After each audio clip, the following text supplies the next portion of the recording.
علی حق کا نام ہے، تیرے دل میں ہے علی، ہاں کوئی حق تو نہیں دبایا، کسی یتیم کا مال تو نہیں کھایا، کسی کے پیسے تو نہیں دینے تجھ کو. تو کہتا ہے جکڑ بندی ہو گئی کاروبار میں، تیرے پاس کچھ بھی ہو کچھ بیچ، اس کا پیسہ پہلا دے دے جو تیرے پاس روز چکر لگا رہا ہے، اس کو آزاد کر، اللہ تجھے آزاد کر دے گا. کیو ٹی وی پہ لکھا ہوا تھا جناب، ایک جملہ لکھا ہوا شکیل بخاری کا، لکھا تھا ایک صاحب تھے کہ باہر نکلتا ہوں، کبھی کوئی خوف میں رکھتا ہے، کبھی بل خوف میں رکھتے ہیں، کبھی ٹیکس خوف میں رکھتا ہے، کبھی فلاں چیز خوف میں رکھتی ہے، کبھی یہ چیز خوف میں رکھتی ہے، کبھی کاروبار میں بدماش چلے آتے ہیں. خدا کی قسم فقیر نے ایک جملہ کہا، کہنے لگا اللہ کہتا ہے جن کا تو وارث ہے اپنے گھر میں ان کو حالت خوف میں نہ رکھ، ورنہ اللہ تجھے باہر حالت خوف میں رکھے گا. خدا کی قسم یہ میں معجزہ دے رہا ہوں، گھر میں جانا اپنے جو جسٹ میرڈ ہیں، جن کی بیویاں ہیں، آج مولا علی کی محفل کے صفحے میں جو مولا علی کا پیغام ہے وہ دینا چاہتا ہوں میں. تم گھر جانا اور اپنی زوجہ سے صرف ایک لفظ کہنا کہ اگر کبھی تجھے زندگی میں میری کوئی بات بری لگی ہو تو آج بھی فاطمہ الزہرا سلام اللہ علیہ کے صفحے میں مجھے معاف کر دے، اور میں کوشش کروں گا کہ میں غصہ نہ کروں تاکہ باہر والے مجھ پہ غصہ نہ کریں. کل کا سورج نکلے اس سید کی زبان یاد رکھنا، دنیا مہربان ہو جائے گی حق پر، خوف ہٹ جائیں گے دل سے. جن کا تو وارث ہے ان کو حالت خوف میں رکھے گا، تو جو تیرا وارث ہے تجھ کو ہلکا سا ٹچ تو دے گا نا، پھر بھی وہ بڑا رحیم ہے، پھر بھی بڑا رحمان و رحیم ہے. اور جو میرے بچے یہاں بیٹھے ہیں، بہت دور دور سے چھوٹے چھوٹے بچے آئے ہیں. اچھا کیا لینے آئے ہو؟ خیبر سننے؟ مولوی صاحب سنائیں گے. خندق سننے؟ وہ بھی مولوی صاحب سنائیں گے تم کو. میں تو بیٹا یہ بتا رہا ہوں کہ تمہارے باپ کے بال اب سفید ہونا شروع ہو گئے، چشمہ لگ گیا ہے بیٹا. تمہارا اسکول نہ جانا ان کے کلیجے کو کاٹ دیتا ہے. تمہارا کاروبار میں دلچسپی نہ لینا جو اتنی تنکا تنکا کر کے تمہارے باپ نے ایک سواری بنائی ہے. تم دیکھتے نہیں ہو کہ گھنٹوں یہ اکیلا بیٹھا کیا سوچتا رہتا ہے؟ تم سمجھتے ہو ٹی وی دیکھ رہا ہے، خدا کی قسم ٹی وی نہیں دیکھ رہا ہوتا، یہ یہی سوچ رہا ہوتا ہے کہ پتہ نہیں اب میرے یہ 3 بیٹے ہیں 2 بیٹے ہیں، اللہ میرے کاروبار کو سنبھال لے، میری عزت کو سنبھال لے. تو میرے بچوں جہاں جہاں مولا علی کہ اس میں تم لوگ آئے ہو، وفادار ہو جاؤ اپنے ماں باپ کے، اس سے پہلے کہ وقت تمہارا گزر جائے، اس سے پہلے کہ تمہاری اولاد ہو جائے. ہائے ہائے مزہ تو اس مجلس سے حسین مولوی صاحب، مزہ تو مجلس حسین کا جب ہے. فقیر کہتا ہے کہ مجلس ختم ہو 250 بچے اپنے باپ کی جوتیاں لے کے کھڑے ہو. یہ ہے درس. 10 مجلسوں کا وہ مزہ نہیں، وہ اثر نہیں، صرف مجلس ختم ہو. میں نے اپنی آنکھ سے دیکھا، میرا باپ دنیا سے چلا گیا. جب دنیا سے چلا گیا تو میری ماں نے جائیداد رکھی. آؤ اپنے باپ کی جائیداد بیٹو، بین الاقوامی شہرت یافتہ ہو، دنیا میں تمہیں سب جانتے ہیں ندیم سرور، آؤ اپنے باپ کی جائیداد بانٹ لو. ہم 6 بہن بھائی بیٹھ گئے. میرے باپ کی جائیداد کیا تھی پتہ؟ 6 جوڑے پوری زندگی کے، ایک ٹین کا بکس، غریب نہیں تھا حالانکہ، 2 ایک جوتا، ایک چپل، ایک چشمہ، 7-8 انگوٹھیاں، ایک ٹوپی، ایک جانماز. یہ جائیداد تھی ندیم سرور کے باپ کی.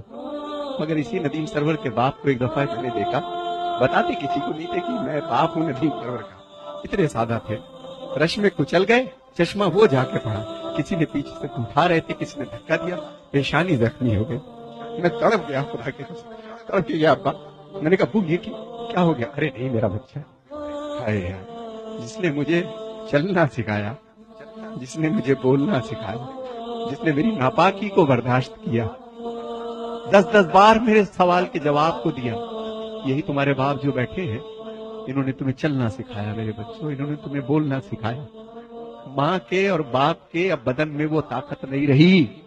شادی ہو گئی تمہاری، اپنے کمرے میں جانے سے پہلے کم سے کم اگر تمہارے پاس وقت ہے تو 1 گھنٹہ اپنے ماں باپ کے پاس بیٹھو. یہ تمہارا انتظار کرتے ہیں.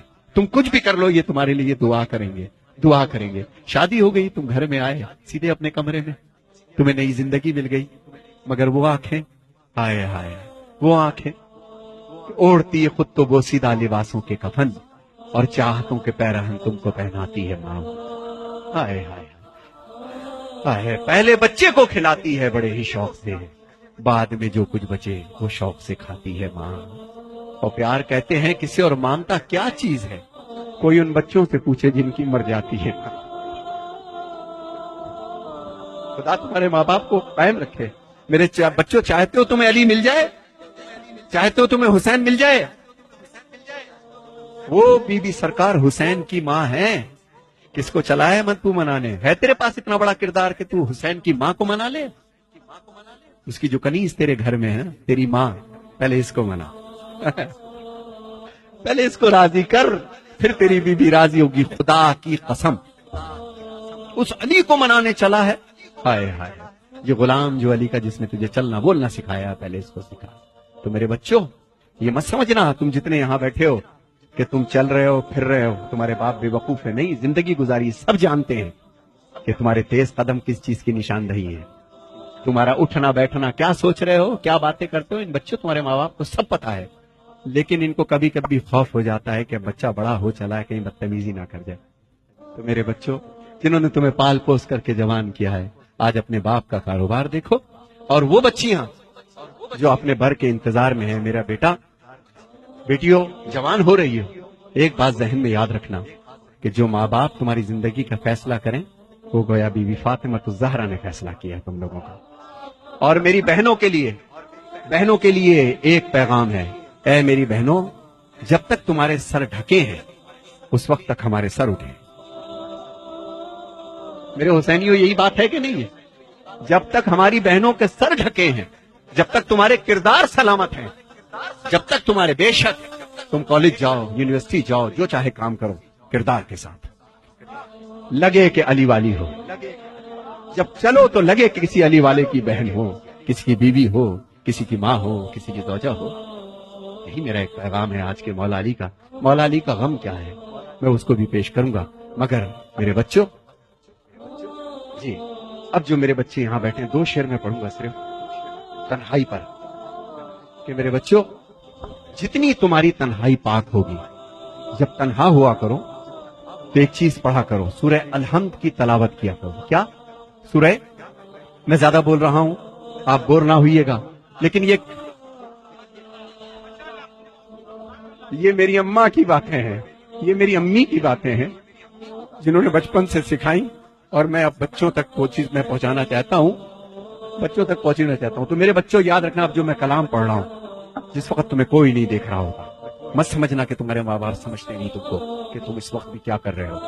جب تم تنہا ہو تو اہدنا الصراط المستقیم، سورہ الحمد کی تلاوت کیا کرو. اور جو مومن و مومنات یہاں بیٹھے ہیں، جس ذہنی اور جسمانی پریشانی میں ہو، شب جمعہ میں یا کسی بھی رات میں، بعد نماز یا شب میں، وضو کر کے 70 مرتبہ سورہ الحمد پڑھیے بسم اللہ کے ساتھ.